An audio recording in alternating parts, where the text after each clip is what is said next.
பிஸ்மில்லாஹிர் ரஹ்மானிர் ரஹீம். அண்ணல் நபியின் மீது பாசம். ஹஸ்ரத் அபூபக்கர் ரலியல்லாஹு அன்ஹு அவர்கள் அண்ணல் நபி அவர்களை அளவு கடந்து நேசித்தார்கள். அதேபோல் அண்ணலாரும் அபூபக்கர் ரலியல்லாஹு அன்ஹு அவர்களை அளவு கடந்து நேசித்தார்கள். நட்பு, ஒருவரை ஒருவர் எப்படி நேசிக்கணும் அப்படிங்கிறத நம்ம அபூபக்கர் ரலியல்லாஹு அவங்களையும் நபி ஸல்லல்லாஹு அலைஹி வஸல்லம் அவங்களையும் பார்த்து நம்ம தெரிஞ்சுக்கலாம். இன்றைய காலத்து நட்புகள் இது போல தான் நிறைய நட்புகள் இருந்தது, காலம் முன்னாடி இருந்தது. இப்போ ஒரு நண்பன் தான் என்ன செய்கிறான், இன்னொரு நண்பனுக்கு ஒரு பிரச்சனையாகவும், ஒரு நண்பன் தான் இன்னொரு நண்பனுக்கு ஒரு மிகப்பெரிய சோதனையாகவும், ஏன் ஒரு உயிரையே பறிக்கக்கூடிய அளவுக்கு மோசமான நட்புகளாக இன்றைக்கி மாறிடுச்சு. இன்றைக்கி உண்மையான நட்பு அப்படின்றத நம்ம தேடினாலும் கிடைக்காத ஒன்றாக இருக்குது. சுபஹான் அல்லாஹ். நாம் ஒருவர் மீது ஒருவர் நட்பு கொள்ளணும். எல்லா நிலையிலும், அவங்களுடைய கஷ்டத்தில், அவங்களுடைய சந்தோஷத்தில், அவங்களுடைய சோதனையில், எல்லாத்துலேயும் நட்பு கொள்ளணும்னா நம்ம ரசூலுல்லாஹையும் அபூபக்கர் சித்திக் ரலியல்லாஹு அன்ஹு அவங்களுடைய நட்பை பார்த்து நம்ம தெரிஞ்சுக்கலாம். ஆரம்ப காலத்தில் ஒரு தடவை காபாவில் நின்று இஸ்லாத்தை பற்றி ஓர் உரை நிகழ்த்தினார்கள். அதை கேட்ட காஃபிர்கள் நாலாபுரமும் அவர்களை சூழ்ந்து கொண்டு மயக்கம் ஏற்படும் அளவுக்கு தாக்கினார்கள். யாரோ ரசூலுல்லாஹி ஸல்லல்லாஹு அலைஹி வஸல்லம் வீட்டார்களுக்கு தகவல், அபூபக்கர் சித்திக் ரலியல்லாஹு அன்ஹு அவங்கள. அப்போ வீட்டார்களுக்கு தகவல் தெரிந்து தூக்கி சென்றார்கள்.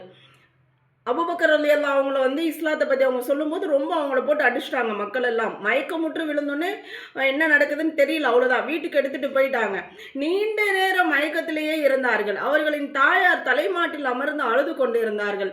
மயக்கம் தெளிந்தவுடன் அன்னாரின் தாயார் அவர்களிடம் எப்படி இருக்கிறாய் என்று கேட்டார்கள். அதற்கு அன்னார், என் நிலை இருக்கட்டும், முதலில் ரசூலுல்லாஹி ஸல்லல்லாஹு அலைஹி வஸல்லம் அவர்கள் எப்படி இருக்கிறார்கள் என்று கூறுங்கள் என கேட்டதோடு, அவர்களை என் கண்ணால் காணாதவரை எதுவும் சாப்பிட மாட்டேன் என்று கூறினார்கள். சுப்ஹானல்லாஹ். இப்படிப்பட்ட ஒரு பிரியம், இவர்களின் முயற்சியால் அநேகம் பேர் முஸ்லீம் ஆனார்கள்.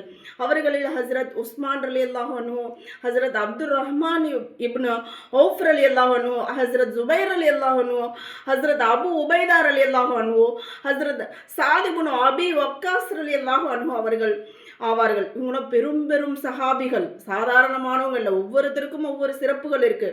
இவங்கள் எல்லாம் அபூபக்கர் சித்திக் ரலியல்லாஹு அவங்களுடைய அந்த உபதேசத்தை கொண்டு இஸ்லாத்திற்கு வந்தவங்க. அவர்களில் 5 பேர் சுவனவாசிகள் என்று சுப செய்தி கூறப்பட்டவர்கள்.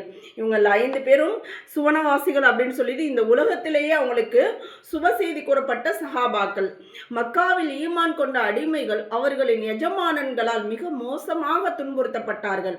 இதை பார்த்த ஹஜ்ரத் அபூபக்கர் ரலியல்லாஹு அன்ஹு அவர்கள் அதிகமான விலை கொடுத்து ஏராளமான அடிமைகளை வாங்கி விடுதலை செய்தார்கள். ஹிஸ்ரத் அபூபக்கர் ரலியல்லாஹு அன்ஹு அவர்கள் இந்த முயற்சிகளை பார்த்த காஃபிர்கள் எல்லோரையும் விட இவர்களே கொடுமைப்படுத்தினார்கள். இவரால் தான் எல்லாரும் என்ன செய்கிறாங்க, இஸ்லாத்துக்கு போகிறாங்க அப்படின்னு சொல்லிட்டு ரொம்ப அபூபக்கர் அலி அவங்கள சித்திரவதை செய்கிறாங்க. அவர்கள் அன்பு நபி அவர்களிடம் மதீனாவிற்கு ஹிஜ்ரத் செய்ய அனுமதி கோரினார்கள். ரசூலாட்ட போய் முன்னமே கேட்குறாங்க, நான் மதீனாவுக்கு நானும் ஹிஜ்ரத் செஞ்சிருவோம். ஏன்னா அந்த நேரத்தில் ஹபசாவுக்கும் அடுத்து மதீனாவுக்கும் மக்கள் ஹிஜ்ரத் செஞ்சு போயிட்டு இருந்த நேரம். அப்போ அபூபக்கர் அலி அவங்க கேட்டபோது நபி அவர்கள் அவசரப்பட வேண்டாம் என கூறிவிட்டார்கள். ஈருலக தலைவர் கோமான் நபி ஸல்லல்லாஹு அலைஹி வஸல்லம் அவர்களுக்கு அல்லாஹ்விடம் இருந்து ஹிஜ்ரத்திற்கான அனுமதி கிடைத்த பொழுது நபிகளாருடன் ஹஸ்ரத் அபூபக்கர் ரலியல்லாஹு அன்ஹு அவர்களும் ஹிஜ்ரத் செய்யும் பெரும் பாக்கியம் பெற்றார்கள். மதீனா சென்றதும் பிறகு தீனுடைய பணிகளில் மற்ற எல்லோரையும் விட முன்னேறி சென்றார்கள். எப்பொழுதெல்லாம் தீனுக்காக யுத்தம் செய்ய வேண்டிய நிர்பந்தம் ஏற்பட்டதோ அப்பொழுதெல்லாம் வீராவேசத்துடன் கலந்து கொண்டார்கள். ஹிலாஃபத் ஆட்சி. அண்ணல் நபி ஸல்லல்லாஹு அலைஹி வஸல்லம் அவர்கள் நோயுற்ற காலத்தில் ஹஜ்ரத் அபூபக்கர் ரலியல்லாஹு அன்ஹு அவர்களை இமாமாக ஆக்கினார்கள். அதுதான், ஒருத்தருக்கு பின்னாடி ஒருத்தர் வழி நடத்தணும் அப்படின்றது ரசூலுல்லாஹ் என்ன செஞ்சாங்க, அவங்களுக்கு முடியாதப்போ அபூபக்கர் ரலியல்லாஹு அவங்களுடைய கையை பிடிச்சு தான் என்ன செஞ்சாங்க, நிறுத்தினாங்க. அப்போ இங்கே வாய் வார்த்தை தேவையில்லை, வழி நடத்துகிறாங்க அவங்க. எனவே முஸ்லீம்கள் அன்னாரின் வஃபாத்திற்கு பிறகு ஹஜ்ரத் அபூபக்கர் ரலியல்லாஹு அன்ஹு அவர்களை தமது ஹலீஃபாவாக ஆக்கி கொண்டனர். ஹலீஃபா ஆன பிறகு இரவு பகலாக நாட்டு பணியில் ஈடுபட்டார்கள். மிக எளிமையாக வாழ்ந்தார்கள். பிறருடைய நலனிலும் இஸ்லாமை பரப்புவதிலும் அதிகமாக சிந்தித்தார்கள். அன்னாருடைய ஆட்சி சில காலங்களே இருந்த போதிலும் அல்லாஹ்வின் படைப்புகளுக்கு மிக அற்புதமான சேவை புரிந்தார்கள். அப்படிப்பட்ட சேவையை இன்றும் மக்கள் மன்றம் விரும்பி கொண்டிருக்கின்றன. இது போன்ற ஆட்சி வரணும், இது போன்ற அமைதியான சூழல் வேணும்னு. ஹஜ்ரத் அபூபக்கர் சித்திக் ரலியல்லாஹு அன்ஹு அவர்களின் வாழ்க்கை.